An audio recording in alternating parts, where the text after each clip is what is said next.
Um, Or do you disagree with some of the things that they are doing currently? Look, I heard a youth statement today. I don't think it's particularly useful, that sort of statement. It's very easy to say, you aren't doing enough. We, the young, I mean, I've heard that statement so often before. I'd like to say, what are you doing, you, the young, instead of blaming others for not doing? What are you doing that you can do? Half the world is young. What is that half of the world pledging to do? That would be a very interesting statement, not a one that blames. And it's very easy to blame. It's not so easy to do it yourself.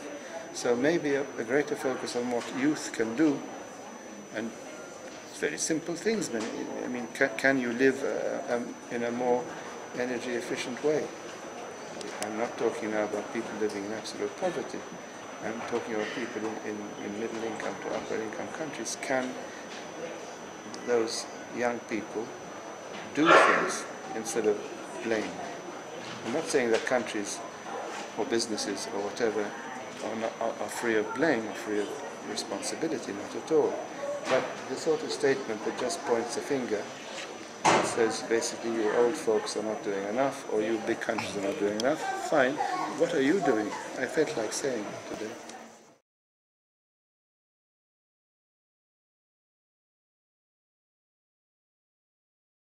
AOSIS has, Malta was a part of AOSIS, founding member. We had to leave because it was considered to be incompatible with being part of the EU, since it's basically an association of developing countries. Some people will say Singapore is not, but of non-Annex 1 countries. We, by the way, are about to move to join Annex 1. We'll make our statement tomorrow. And I've spoken to your chief negotiator to explain that this is not intended to put pressure on Singapore. This is purely because we joined the European Union and we're now the odd man out with Cyprus, the odd man out in the European Union. AOSIS has been a very vocal element of the whole body calling for action. AOSIS, because of its vulnerability, has always been in the lead in calling for action, more ambitious than most, than all. So I think it's good to have that voice out there. It also balances within the Group of 77 other interests, which are more those of big countries, which are more inward-looking. They are more self-sufficient, and they are concerned with promoting their own development. Many AOSIS countries are concerned about survival. I mean, the story this year of Maldives president looking for possibility of buying, it's a very dramatic story. It really brings the point home, and a very pragmatic response. You know, we Maldives can't stop this, and if you lot don't, we're going to have to go somewhere else.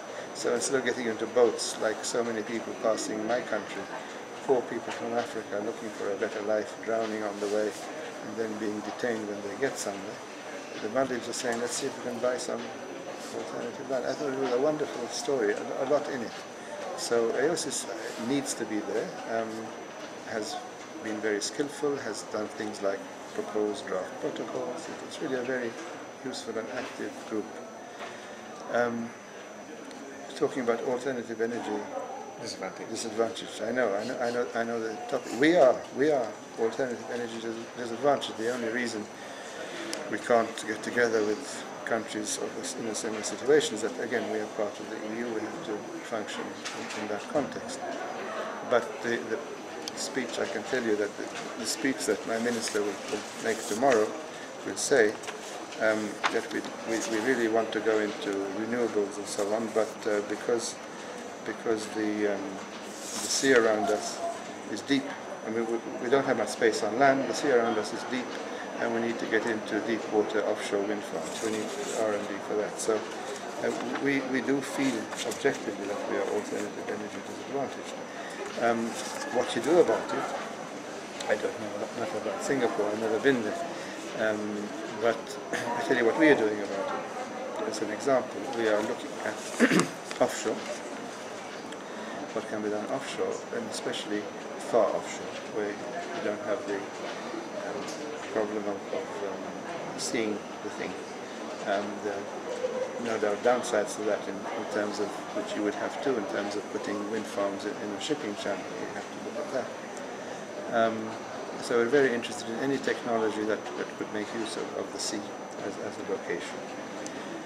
The other thing which I find very interesting is that there is a project, a plan to, in our case, we are completely isolated energy-wise, a project to link Malta to Sicily, the nearest island. It's not that far, it's 100 kilometers, 40 to 150 to the place where the cable would go. And at that point we cease to be an island for power. We can buy power from Sweden, you know.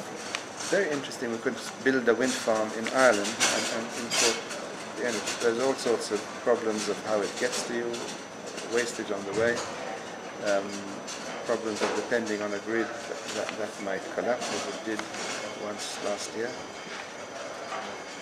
Of course, the necessary context for that is security. Because you don't want to be in a situation where the guy at the other end says, okay folks, as you know, people in this part of the world are concerned about gas supplies from Russia, people in other parts of the world are concerned about oil supplies from elsewhere, you might be concerned about water supplies from Malaysia, I believe. Yes. So there has to be a really good cooperative base before you rely on that. But I think it's very interesting. So maybe if we succeed in that, it's something you might look at. Or maybe vice versa, we would look at you. Okay, all the... I met your minister yesterday. I bumped into him. I really wanted him to meet our minister, but unfortunately your minister had to leave, and mine has just arrived, so they didn't meet. But it would be good for ministers from countries like ours to talk, not just about the big picture, but about their own circumstances and how they can learn from each other's experiences.